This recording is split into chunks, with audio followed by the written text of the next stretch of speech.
Сәлеметсіздер ме тыңдармандар? Бүгін мен мұғалімдерге аса қажетті жұмыспен таныстыратын боламын. Мұғалімнің жұмысын жеңілдететін ол Google'да тест жасау, Google'да сауалнама алу, Google'да ата-аналардан сауалнама алу, оқушылардан мәлімет жинау керек болса, тез арада Excel'мен мәлімет тез жинап алуға болатын ең оңай үлгісін көрсететін боламын. Ол үшін Google'да ашасыздар, содан кейін өздеріңіздің Google аккаунттарыңыз бар деп ойлаймын барлық ұстаздарда. Сол Google аккаунттың қасындағы мынандай 9 нүктені басасыздар. 9 нүктенің қасында диск деген тұрады. Осыны Google диск деп айтамыз. Енді осы жерде біздің барлық жұмыстарымызды сақтасақ болады. Мысалы үшін, оны жасау үшін мына жерде плюс тапсырмасын басамыз, создать деген басамыз. Таблица түрінде Excel жасауға болады, презентация жасауға болады, Google форма толтыруға болады, Google документ толтыруға болады. Енді біз қазір таблицаны таңдаймыз. Google таблица бұл не үшін қажет? Мысалы біз оқушылардан тез арада мәлімет жинау керек болады, тез арада отчет тапсыру керек болады. Ата-аналар қазір оқу жылының басы, ата-аналар туралы мәлімет керек, ата-аналардың жұмыс орны туралы, соцпедагог барлығы мәліметтер сұрап жатады. Сол кезде тез ата-аналардан оқушылардан мәлімет жинау үшін осы сауалнаманы WhatsApp желісімен жібере саласыздар. Бұның бір үлгісін көрсетейін. Мысалы, алдымен формасын, толтыратын сауалнаманың формасын осылай өзіміз жазып аламыз. Мысалы, оқушы. Мен өзімнің сыныбым бойынша қазір жасайын.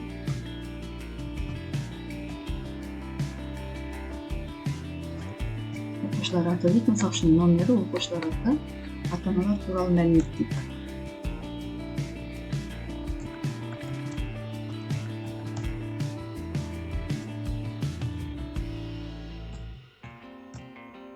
Ата-аналар туралы мәлімет, одан кейін жұмыс орны дейді.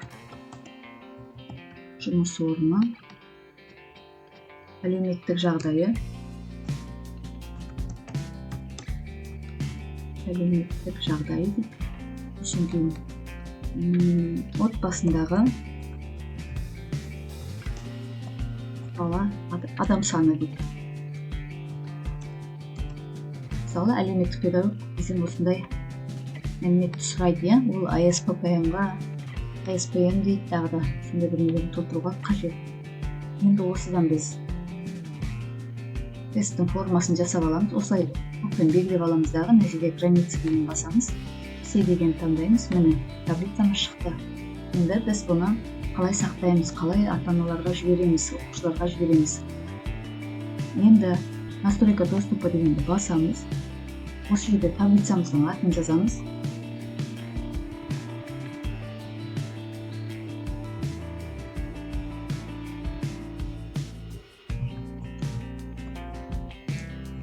Оқушылардың отбасы туралы мәлімет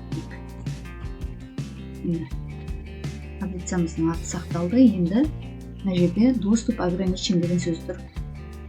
Енді осы жерде аламыз да все у кого есть ссылка дегенді басамыз.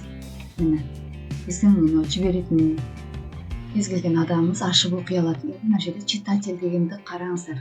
Читатель деген болу керек, редактор болып кетпесін. Енді ссылкасын копировать етіп аламыз, готованы басамыз. Сақталды. Бұл автоматты түрде сақталады.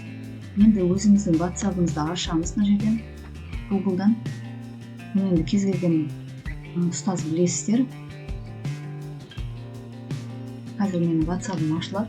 Осы жерде мен өзімнің жалпы ата-аналар болсын, оқушылар болсын, сол кісілердің чаттарына жібересіздер. Мен енді сіздерге жай көрсетіп отырғаннан кейін өзімнің жеке чатыма жіберіп отырмын. Үлгі ретінде міне осылай басасыздар. Енді бұл сілтемені жібермес бұрын ата-аналарға ескертіп айтасыздар. Қазір сіздерден осындай сауалнама алынады, болмаса өз отбасыларың туралы осындай ақпаратты толтырып жіберіңіздер деп алдын ала түсіндірме жұмысын жасап аласыздар. Себебі ата-аналар түсінбей қалуы мүмкін, оқушылар түсінбей қалуы мүмкін. Осылай жұмысыңызды жеңілдетіп электронно жасап алсаңыз болады. Google дисктің ерекшелігі осында. Бұл Google дискіда тест жасаса болады, жаңағыдай документ толтырып алса болады. Бұның жеңілдігі өте көп.